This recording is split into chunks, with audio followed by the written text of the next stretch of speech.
Olá pessoal, como ficou combinado, eu vou falar sobre o artigo que a gente trabalhou nas últimas aulas e também que vocês vão produzir um texto a partir desse artigo, na disciplina de América 2, no curso de História da Faculdade de Formação de Professores da Mata Sul, a FamaSul. O título do artigo é América Latina, 500 anos entre a resistência e a revolução, do historiador chileno Héctor Brutti. Ele é professor da Unicamp, tem várias obras publicadas, entre elas Imperialismo, que aborda também o imperialismo na América Latina. Tem outro livro que é As Revoluções na América Latina. E sua tese de doutorado, que acabou se tornando um livro, que é Bartolomé de las Casas e a Simulação dos Vencidos. Esse artigo é muito importante porque ele vai analisar obras consideradas clássicas. E também que grande parte dessas obras que ele vai analisar, elas colocavam sempre, né, ou na maioria das vezes, a ideia do conquistador, a ideia da conquista, a ideia da derrota, do fracasso, do derrotismo e da inferioridade. E não uma história nossa, isso vai, né, transpor até a questão do povo latino-americano. Isso vai afetar também na grande parte da historiografia, que é uma história mais associada à história da Europa, à história do outro, e não à nossa própria história.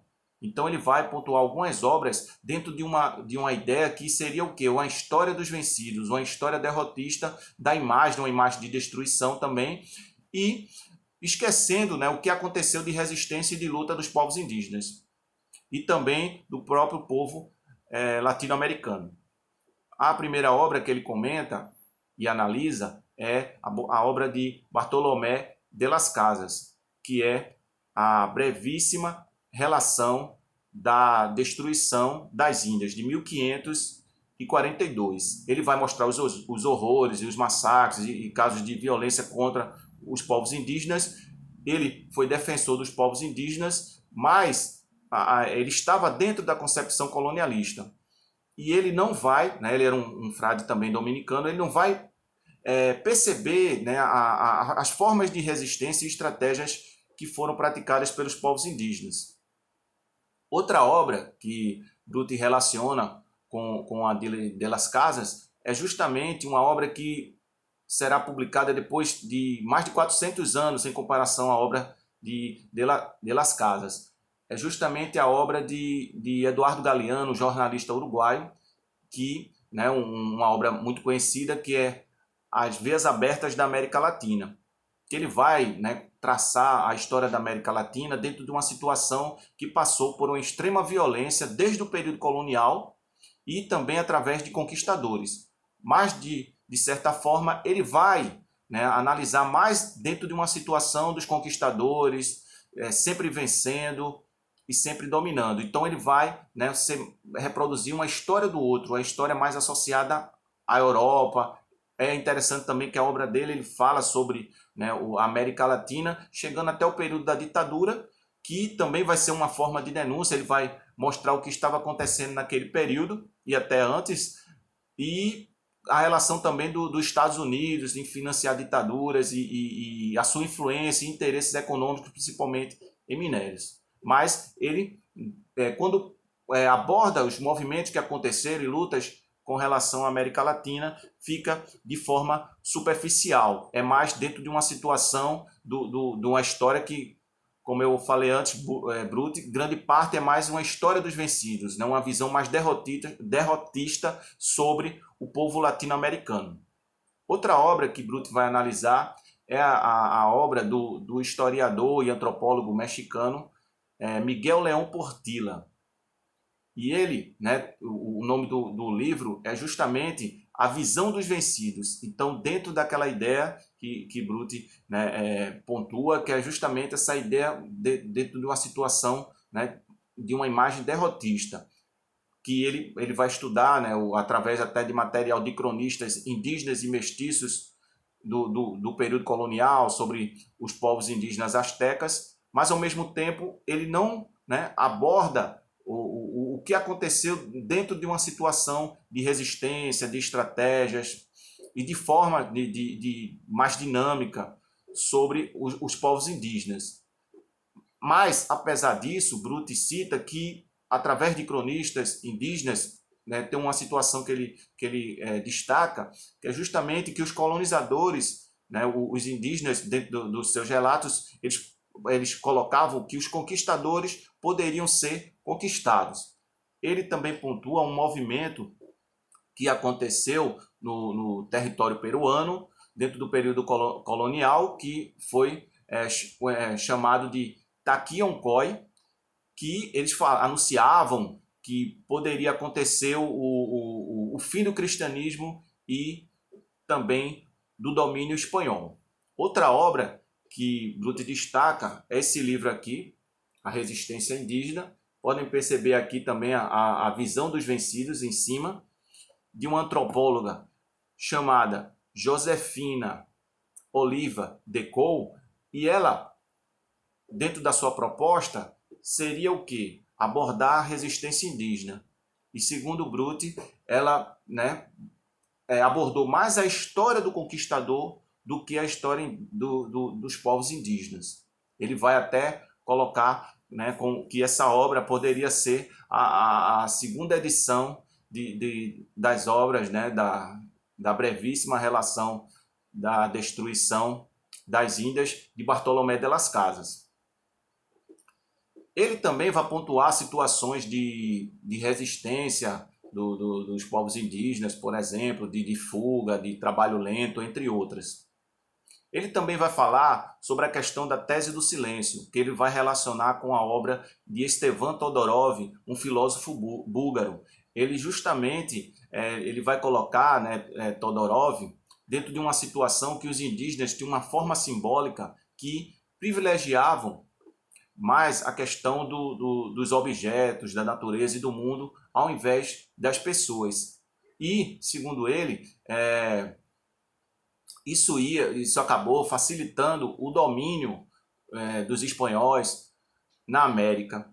E, né, eles começaram a perceber depois as intenções e as estratégias dos colonizadores. Então ele vai pontuar essa parte, mas ao mesmo tempo Brute também fala, né, questiona essa questão dessa tese do silêncio, que o silêncio, né, poderia também ser uma forma de resistência, não só no campo militar, porque o que aconteceu de milhões de indígenas, por exemplo, no período colonial, que foram mortos, eles foram mortos por causa justamente da resistência que houve. Mas a resistência ela poderia ser atuada, né, acontecer de várias formas e não só no campo militar. Apesar que o silêncio poderia dar uma imagem de passividade, né, ao mesmo tempo de medo e pavor, e também uma ideia de rancor, de ódio dentro do que estava acontecendo, ele pontua situações de resistência até através de cronistas que estavam colocando essas reações dos indígenas de forma negativa e não colocando como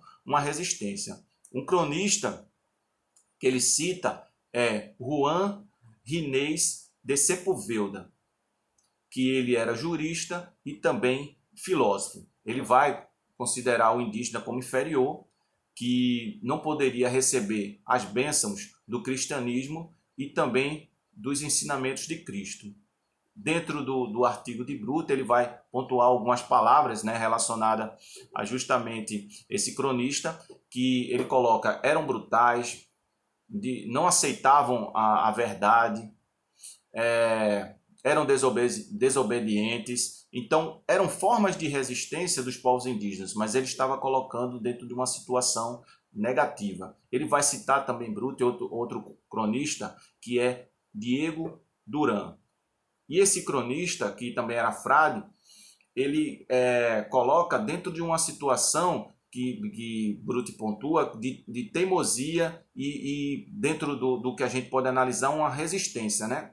Claro que colocando dentro de outro contexto, mas a gente pode perceber situações, né, de resistência e de teimosia. Ele coloca da seguinte forma, que a cultura e os costumes que eram passados, o indígena descobria semelhanças e analogias. Então, ele se apropriava daquela cultura imposta, daquele conhecimento que era repassado, mas a partir do momento que era interessante para o indígena. Então, mesmo dentro de uma situação de opressão e de imposição de uma cultura, de uma religião, eles também criavam formas e muitas vezes não aceitavam, ou então aceitavam dentro de uma situação que era interessante para ele.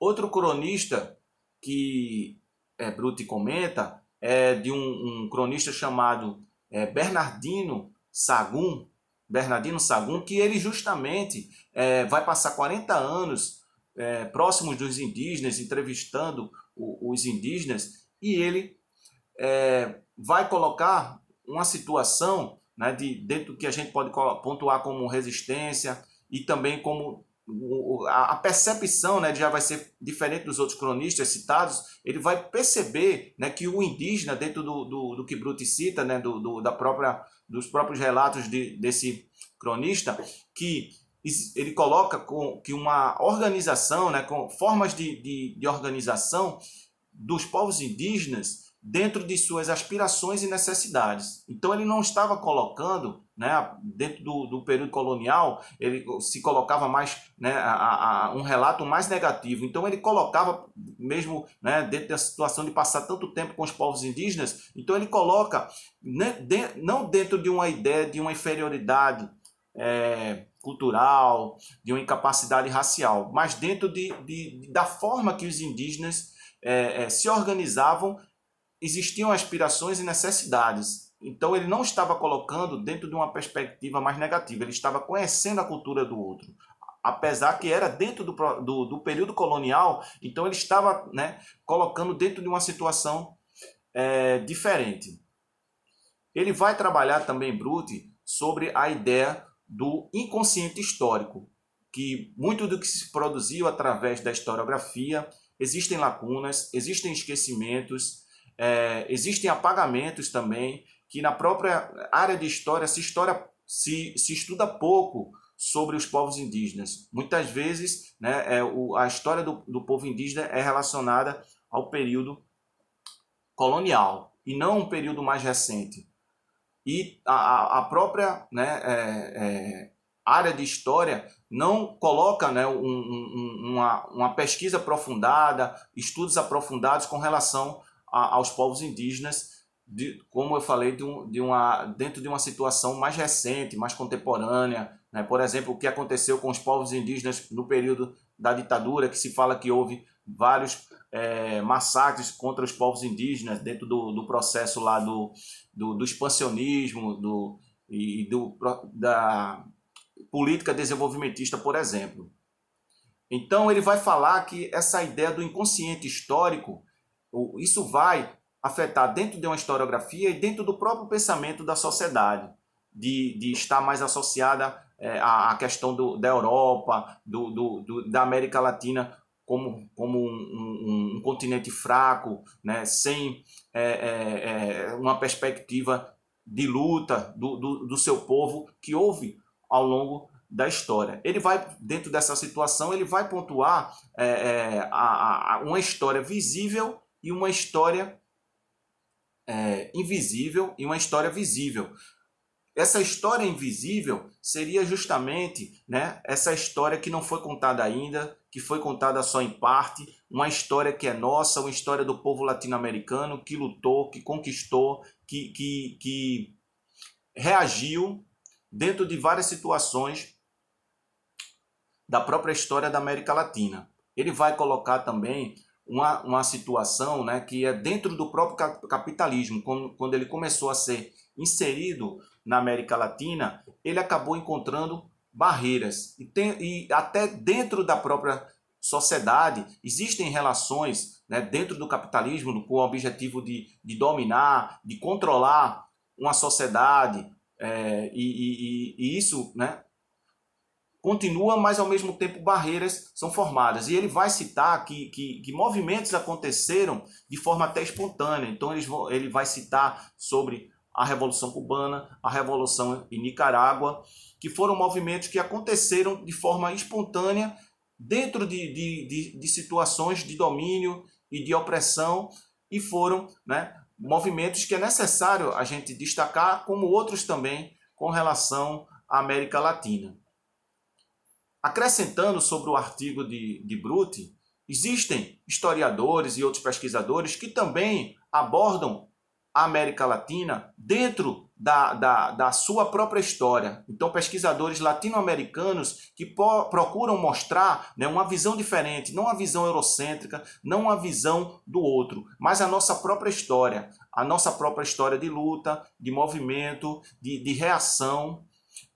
E, né, eu posso citar alguns autores latino-americanos que começam a trabalhar dessa forma, né, dentro de uma historiografia que valorize a América dentro de questões, não só dentro do período colonial, mas dentro dessas relações de domínio que também está relacionada a países que foram colonizados, mesmo dentro dessa questão do próprio capitalismo, como eu citei. Então, eu posso citar Aníbal Quijano e também Mignolo, que eles, né, trabalham dentro de uma linha chamada decolonial, que busca, né, mostrar o protagonismo da América Latina dentro de uma situação de domínio que grupos, né, acabam dominando e outros grupos são considerados como inferiores dentro dessa ideia, né, que veio desde o período colonial, né, em conjunto com o próprio capitalismo,